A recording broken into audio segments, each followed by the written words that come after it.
بسم اللہ الرحمن الرحیم شروع اللہ کے نام سے جو بڑا مہربان نہایت رحم والا ہے۔ وَإِذْ قَالَ مُوسَى لِقَوْمِهِ يَا قَوْمِ إِنَّكُمْ ظَلَمْتُمْ أَنفُسَكُمْ بِاتِّخَاذِكُمُ الْعِجْلَ فَتُوبُوا إِلَى بَارِئِكُمْ فَاقْتُلُوا أَنفُسَكُمْ ذَلِكُمْ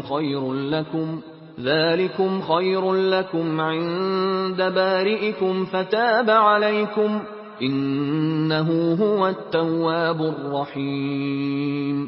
اور جب موسیٰ نے اپنی قوم کے لوگوں سے کہا کہ بھائیو، تم نے بچڑے کو معبود ٹھہرانے میں بڑا ظلم کیا ہے، تو اپنے پیدا کرنے والے کے آگے توبہ کرو اور اپنے تئیں ہلاک کر ڈالو، تمہارے خالق کے نزدیک تمہارے حق میں یہی بہتر ہے۔ پھر اس نے تمہارا قصور معاف کر دیا، وہ بے شک معاف کرنے والا اور صاحب رحم ہے۔